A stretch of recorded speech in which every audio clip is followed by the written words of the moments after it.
It was so great. They called her in. She had to come in to have a meeting. It was awesome.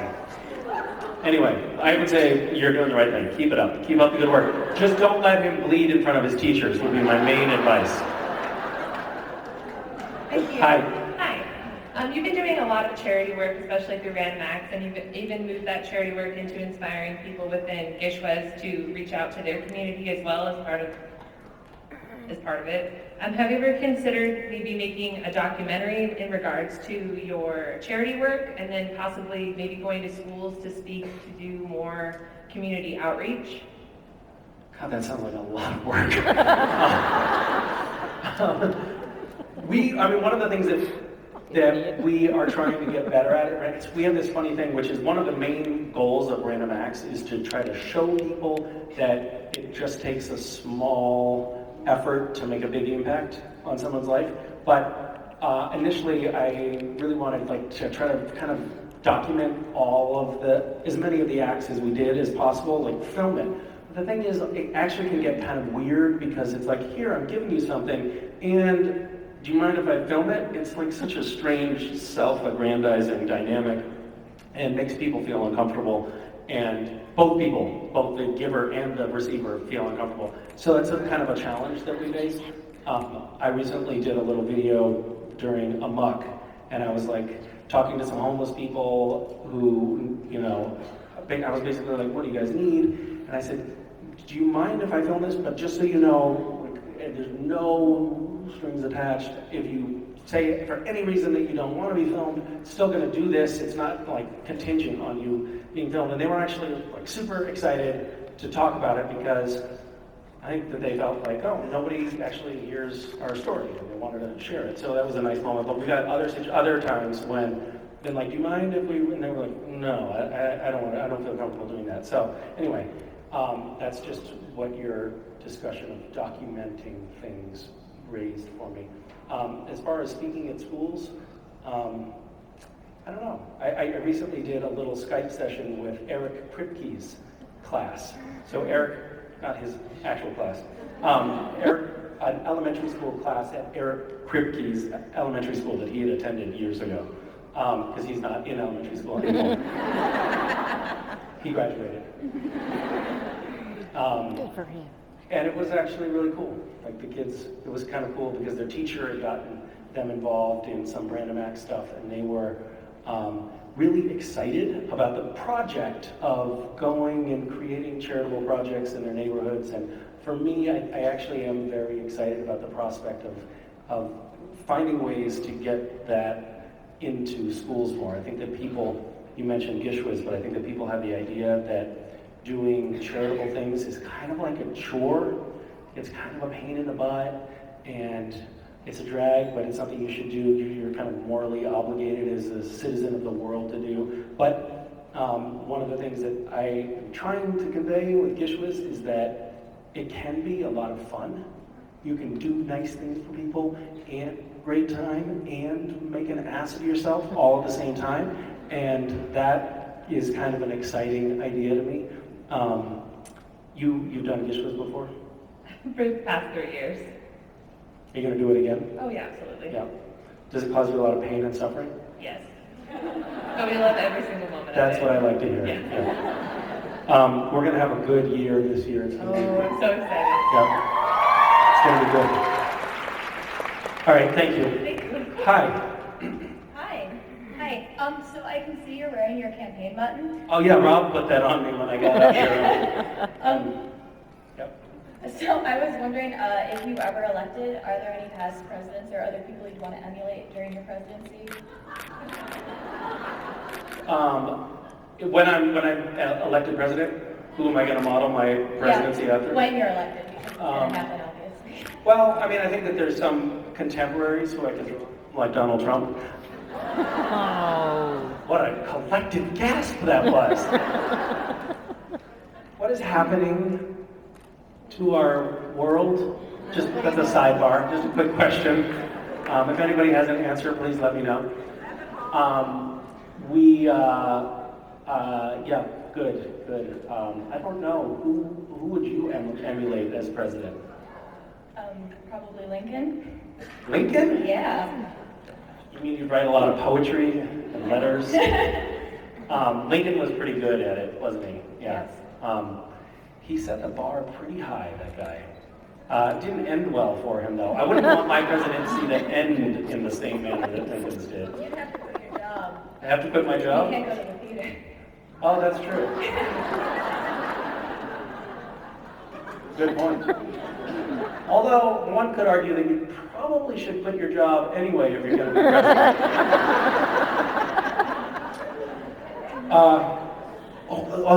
They're bombing Syria? Sorry, hold 1 second. Yeah, I'll be right there. Hey guys, they're rolling right now, so let me get back to you about the whole bombing. Okay, all right. Hello, Dean.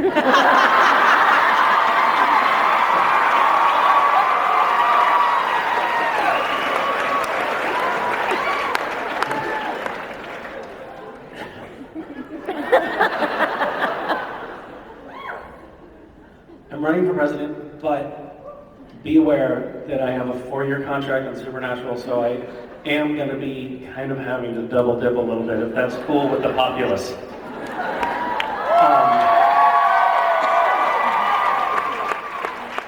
It's not, I don't, by the way, don't have a 40-year contract on Supernatural. Season 30. Hi. Hi. Can you believe season 12 is on?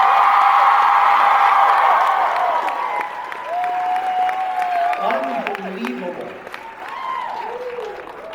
Like, it's a foggy memory when we were all standing around being like, oh man, it's season 5, I can't believe we made it this far. Whoever would have dreamed 5 seasons? Now it's like, Jesus Christ, when is this thing gonna end?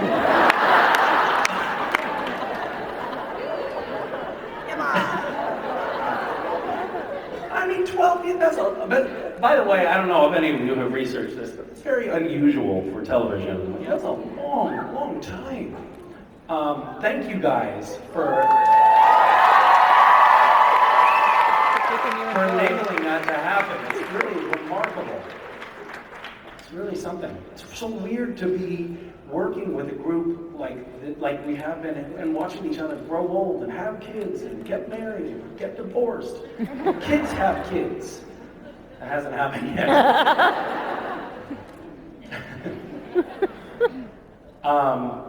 But it actually could soon. Somebody who had a child working on Supernatural could have a child that has a child soon. It's coming to that. But it shouldn't happen. I just did a little quick math, and that shouldn't happen for a while. Biologically, it could. However, Okay. Who do you prefer working with more, Jared or Joseph? Neither.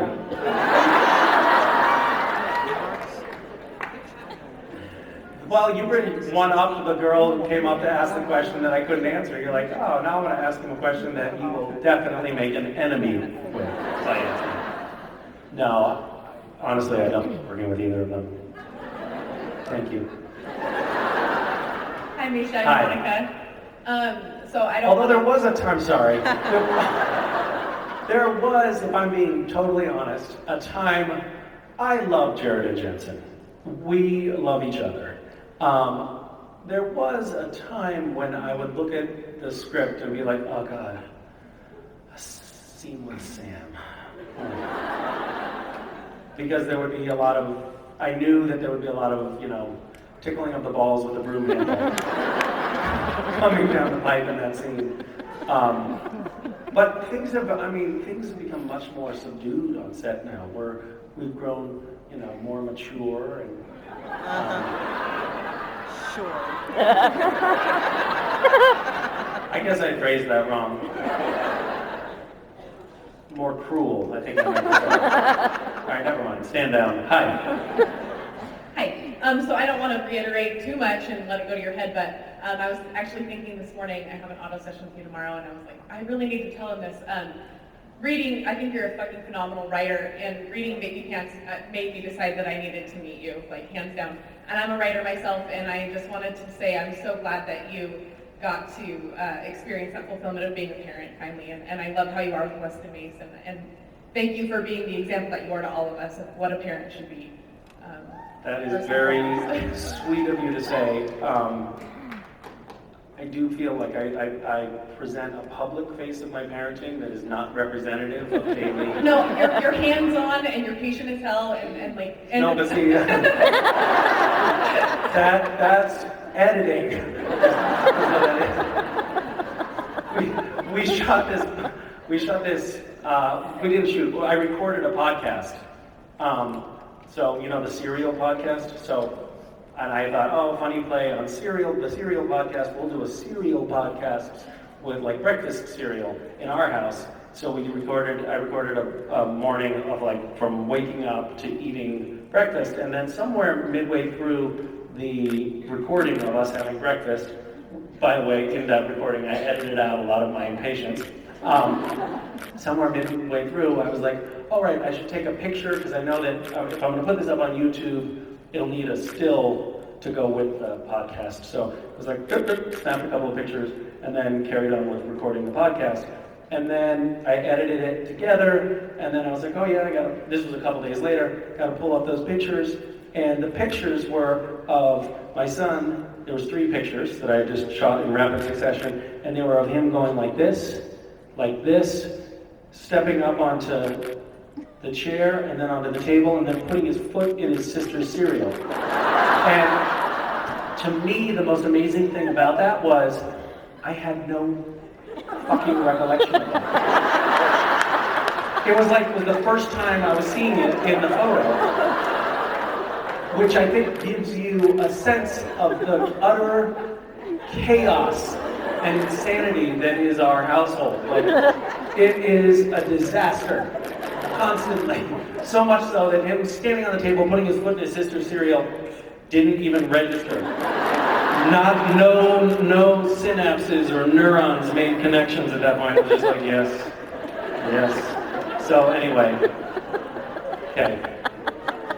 A follow-up. I actually did have a question, which of course is going to escape now because I'm flustered. So I know you had kind of financial circumstances when you were younger that were difficult, and I wondered what your first kind of frivolous spending thing was when you had an actor's salary. What was kind of the first big spend that was unnecessary that you made? That is a great question. Your t-shirt! Yeah.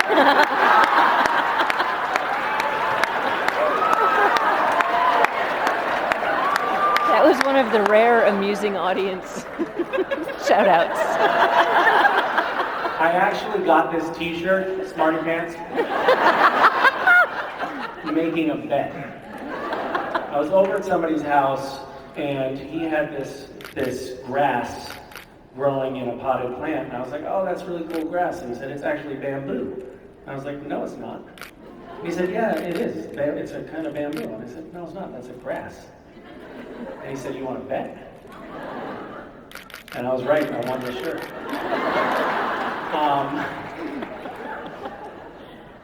To hear me talk, it sounds like I have a gambling problem.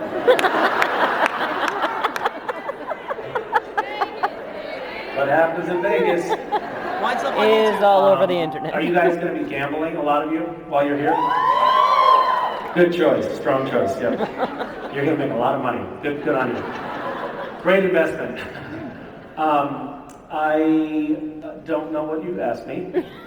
What your first frivolous spend was? Yep. Or do you still feel like you're frugal when it comes to spending because you have that mindset from struggling? I am kind of weirdly frugal, I guess. I don't know. Am I frugal? Yeah, sometimes I'm frugal. And sometimes I'm really stupidly spendy. We grew up,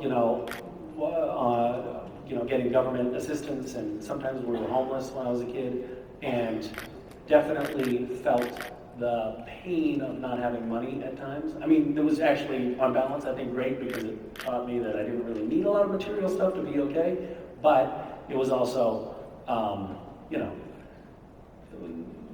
know, it kind of sucks, like standing in line at a soup kitchen and getting really bad soup.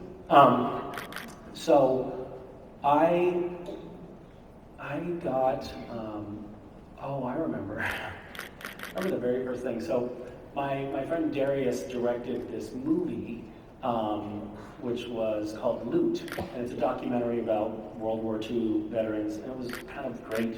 And I helped him produce it, and we were at the LA Film Festival, and he won Best Documentary, and it came with the biggest cash prize for a documentary that you can get. It was $50,000.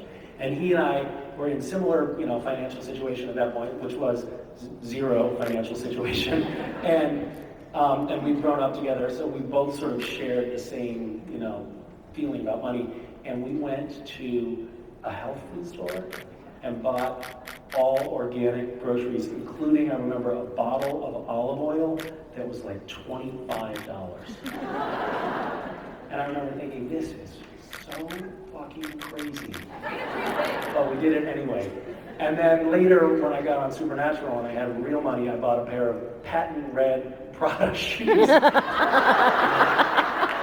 Because I was like, you know what? I'm fucking loaded now. I'm gonna go buy a pair of patent red Prada shoes. And I got them home and I was like, what the hell am I gonna do with those? I actually kept them for a while, but I never wore them.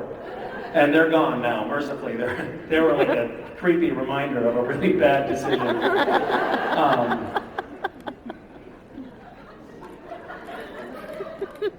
Have you ever done anything like that?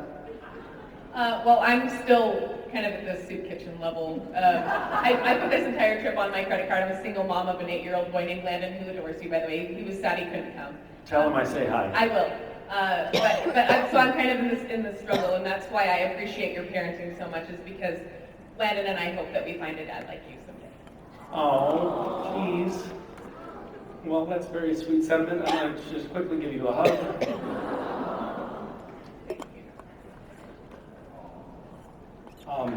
Good luck. I am endlessly enamored of single mothers.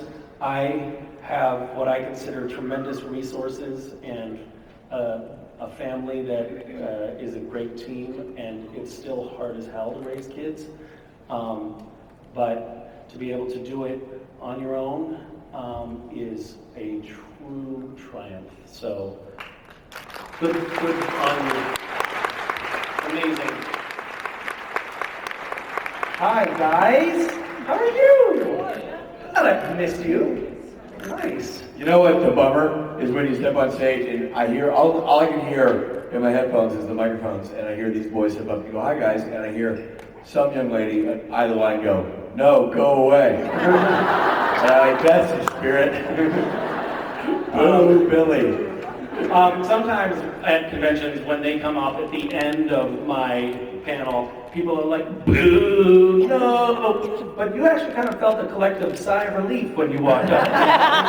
Everyone was like, thank God. It's time to go stretch our legs, isn't it? Well, we got about 700 help texts.